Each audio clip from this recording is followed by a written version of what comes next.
Selamat pagi anak-anak. Selamat berjumpa dalam kegiatan MPLS kelas 7 SMP Negeri 1 Pelayan tahun pelajaran 2021-2022. Pertama-tama kita panjatkan puji dan syukur kehadiran Tuhan Yang Maha Esa atas karunia-Nya sehingga kita diberi kesempatan untuk berjumpa secara virtual dalam keadaan yang sehat. Nah anak-anakku, terlebih dahulu Bu Guru akan memperkenalkan diri. Nama Bu Guru Ibu M.K. Triindarti. Bu Guru adalah salah satu guru bimbingan dan konseling di SMP Negeri 1 Pelayan. Pada kesempatan ini, nanti Bu Guru akan menyampaikan materi tentang strategi belajar pada masa pandemi dan aplikasi di dalam kegiatan sehari-hari. Nah anak-anakku, nanti kegiatan akan diawali dengan kuis. Oleh sebab itu, silahkan kalian mempersiapkan diri, bolpoin dan kertas.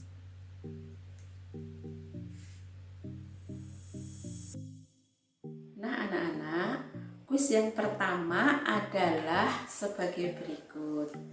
Silahkan kalian mulai menjumlahkan, kemudian berapakah hasilnya ditulis di kertas. Ibu beri waktu 1 menit mulai dari sekarang.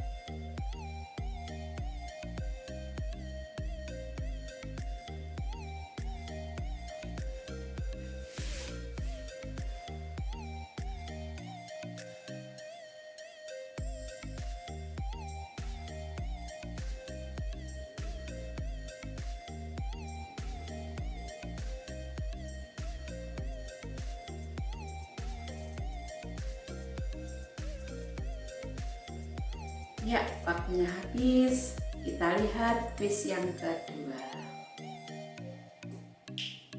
Ya, silahkan kalian amati. Kemudian kalian hitung. Hasilnya ditulis di kertas. Kemudian Bu Guru kasih waktu 1 menit mulai dari sekarang.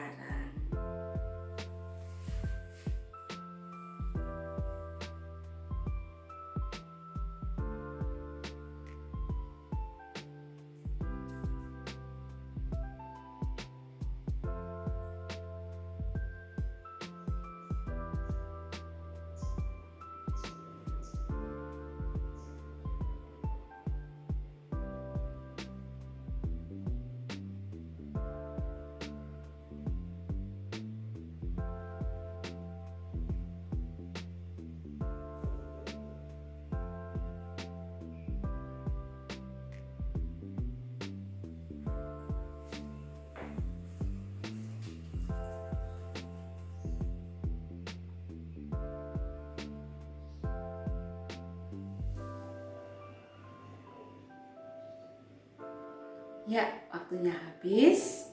Silakan kalian sudah mendapatkan hasilnya. Nah, anak-anak, hasilnya berapa? Salah ataupun benar tidak masalah ya. Jadi yang terpenting bagi Bu Guru adalah supaya kalian menggunakan pikiran atau berpikir, pikiran kalian menjadi fresh ya, menjadi segar ya. Nah itu tujuannya. Tetapi nanti setelah kegiatan ini selesai, kalian bisa berbincang-bincang dengan teman. Berapa hasil kuis pertama? Berapa hasil yang kedua? Ya, tidak masalah. demikianlah anak-anak untuk kuisnya. Mari sekarang kita menuju untuk ke materi kita yang tadi.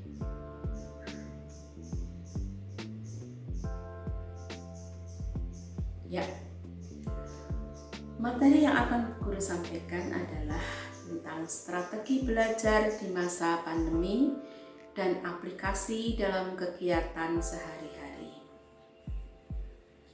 Strategi itu lebih kepada bagaimanakah upaya, ya. Jadi dalam situasi yang seperti ini kita tetap harus punya upaya untuk bagaimana kita menjadi pandai, yaitu dengan belajar. Jadi mencari upaya di dalam belajar. Dan yang kedua adalah bagaimanakah kita mengaplikasikan atau menerapkan dalam kegiatan kita sehari-hari.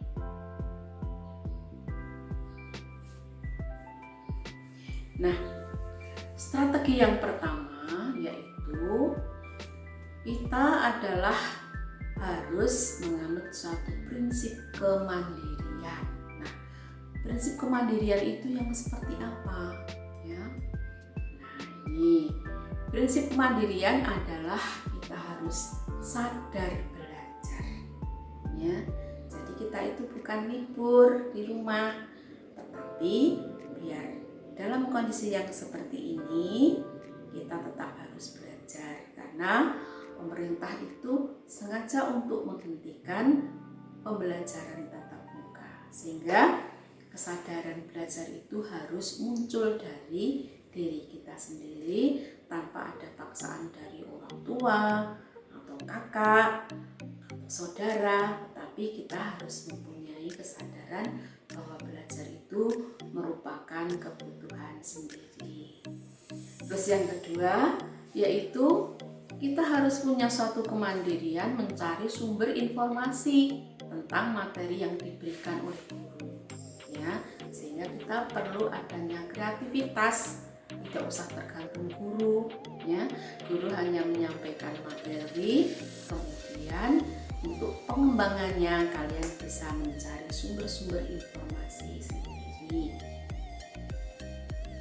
Nah, contohnya misalnya kalian searching di Google, kemudian mencari sumber-sumber belajar lain, misalnya membaca buku atau di media sosial yang lain, atau menggunakan YouTube. Nah, di sana banyak sekali sumber-sumber belajar dan motivasi belajar yang bisa kita terapkan di dalam kehidupan kita sehari-hari. Kemudian strategi yang kedua yaitu manajemen waktu. Nah, ini yang kadang-kadang seorang siswa itu lalai, ya. Nah, manajemen waktu itu apa? Yang pertama adalah segeralah mengerjakan tugas yang diberikan oleh guru. Nah, pengalaman yang sudah kadang-kadang ada seseorang siswa yang mungkin lalai ya dalam mengerjakan tugas, atau mungkin menunda-nunda tugas sehingga tugas itu bertumpuk-tumpuk, dan pada akhirnya di akhir bulan atau akhir semester tugasnya banyak, akhirnya menjadi malas untuk mengerjakan.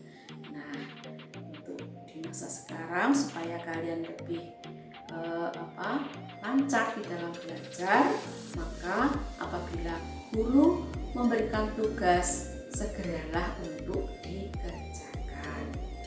Nah, dengan lancar maka kalian juga akan merasa bahagia, ya.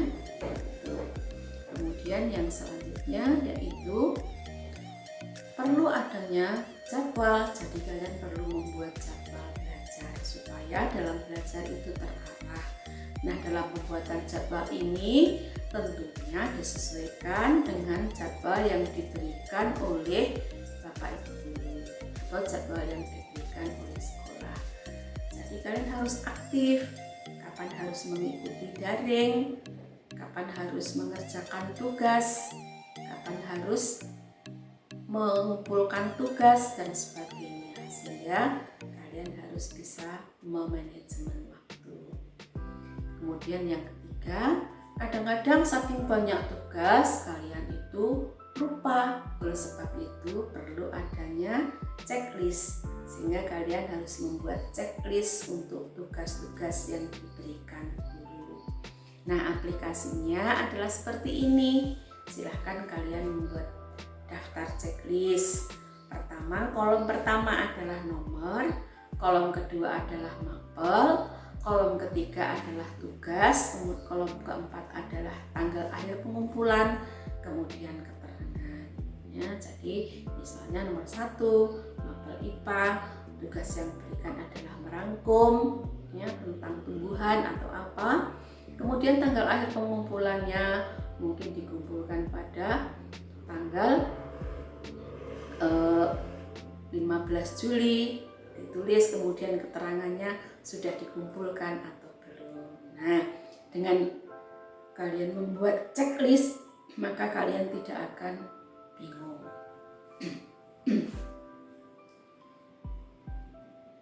Kemudian untuk selanjutnya yaitu strategi berikutnya yaitu penggunaan teknologi. Nah, di masa seperti ini kita tidak bisa bertatap muka, sehingga kita harus memanfaatkan teknologi yang ada. Nah, ini suatu tuntutan karena kita tidak bisa berjumpa secara langsung. Nah, teknologi yang perlu kita gunakan itu apa? Yang pertama adalah kita harus mempunyai fasilitas belajar, ya. Minimal kita mempunyai HP. Ya, sekarang ini banyak siswa yang sudah mempunyai HP-nya bagus-bagus dan banyak aplikasinya, ya. Kemudian juga bisa laptop juga bisa digunakan. Kalau tidak punya laptop itu bisa menggunakan tab, ya. Kalau misalnya HP itu tidak punya, bisa menggunakan tab. Kalau laptop tidak punya, bisa menggunakan HP. Jadi ya, memanfaatkan fasilitas yang ada di rumah. Kemudian yang selanjutnya perlu menggunakan aplikasi belajar. Nah, ini yang kadang-kadang siswa malas ya membuka WA, apalagi tugas-tugas itu ya kadang-kadang nanti malam ya. Nah, kemudian bisa menggunakan Gise yang ini sudah kita lakukan, atau menggunakan Google Form juga ini sudah kita gunakan. Kemudian menggunakan Zoom ya, itu juga sudah kita praktekkan. Jadi kita tetap memanfaatkan aplikasi yang ada. Untuk selanjutnya yaitu ini yang penting ya. Jadi kita punya laptop, punya HP, kemudian aplikasinya punya, tetapi kita jaringannya itu tidak baik ya, sering lemot dan sebagainya. Nah, ini juga merupakan suatu kendala. Oleh sebab itu, nah pastikan untuk belajar itu jaringan internet baik. Nah, misalnya yang betul-betul ada di pelosok itu bisa mencari tempat di mana jaringan internetnya bagus. Nah, kemudian strategi yang selanjutnya adalah fokus dan konsisten. Nah, ini apa fokus dan konsisten ini? Ya, jadi di masa pandemi seperti ini kalian harus belajar dengan serius ya. Jadi kalian tuh bukan hiburan ya, belajar dengan serius. Jadi Bapak Ibu guru pun juga dalam menyampaikan serius ya, kalian harus menanggapinya juga dengan serius. Kemudian yang selanjutnya, nah ini kadang-kadang di saat belajar kalian itu banyak sekali gangguan saat belajar ya. Gangguan itu apa? Gangguan yang datang dari diri kita sendiri. Nah, pada saat kita mengikuti pelajaran atau mengerjakan tugas-tugas karena menggunakan HP, kadang kalian membuka ini membuka aplikasi atau membuka konten yang lain, ya, misalnya membuka YouTube, ya, padahal tidak berkaitan dengan materi yang sedang diajarkan, atau malah bermain game, ya, sehingga kuotanya menjadi habis dan kalian tidak jadi belajar. Oleh sebab itu, kalian harus serius ya di dalam belajar dan menghindari gangguan-gangguan tersebut pada saat kalian mengerjakan tugas. Nah, ini contohnya ya. Contoh yang sering-sering kalian lakukan ini adalah ingin menonton video, ingin main game, ya, membuka konten-konten di luar rencana belajar. Nah, ini pada saat belajar itu kalian harus fokus belajar dan harus konsisten, ya. Konsisten itu tetap, ya. Harus, oh ya, saya harus belajar dulu. Itu nanti kan gampang ya, nonton video atau main game atau nonton drakor. Nah, itu ada waktunya sendiri untuk menonton setelah kewajiban yang kamu emban itu kalian lakukan, ya, kalian lakukan dengan serius, itu baru boleh menonton video dan sebagainya. Kemudian yang selanjutnya adalah yang kelima, memanfaatkan komunikasi yang baik. Nah, memanfaatkan komunikasi yang baik ini meliputi dengan siapa? Dengan bapak dan ibu guru, ya. Nah, kadang-kadang dengan bapak ibu guru itu kalian tidak jelas, ya, memang kadang-kadang tidak jelas ya kalau hanya dijelaskan melalui daring. Nah, boleh silahkan kalian bertanya kepada bapak ibu guru, bisa menggunakan japri, ya. Bapak ibu guru akan dengan senang hati menjawab pertanyaan-pertanyaan yang kalian ajukan, karena dengan kalian bertanya pada guru berarti ada keseriusan di dalam belajar. Kemudian yang kedua yaitu dengan teman, ya. Apabila kalian merasa sulit, kemudian ada kadang-kadang tahu bahwa ada teman yang ya pintar, lebih pandai, ya, lebih kalian tahu ya lebih pintar mungkin, ya, itu kalian bisa berdiskusi, kemudian bertanya, bisakah diskusi? Iya, bisa diskusi dengan menggunakan fasilitas yang ada, atau video call, ya. Video call itu juga bisa dimanfaatkan dengan teman. Nah, yang tidak kalah penting adalah apabila kalian tidak jelas pada saat menimba pelajaran, bisa ditanyakan dengan anggota keluarga, ya, anggota keluarga di rumah. Nah, itu bisa dengan bapak, bisa dengan kakak, bisa dengan saudara dan sebagainya. Ya, pokoknya yang terpenting adalah kalian tuh supaya belajar biarpun dalam situasi yang seperti ini. Kemudian yang selanjutnya, nah ini aplikasinya ya. Apabila kalian mengalami kesulitan pada materi tertentu, bisa segera ditanyakan pada guru yang bersangkutan, bisa menggunakan WA Japri atau menggunakan video call, ya. Nah, anak-anak, mungkin ini dulu, kemudian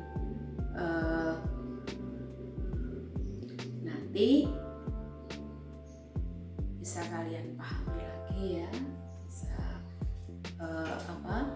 kalian buka lagi, ya, pada kesempatan-kesempatan tertentu. Dan karena saat ini adalah masa pandemi, kalian jangan terlalu banyak mobilitas, ya. Kalau tidak punya kepentingan yang sangat penting, tidak usah keluar-keluar dulu. Kemudian kalian tetap menjaga protokol kesehatan, makanan-makanan yang bergizi, kemudian tetap menjaga kesehatan badan dengan berolahraga. Nah, itu dulu. Terima kasih.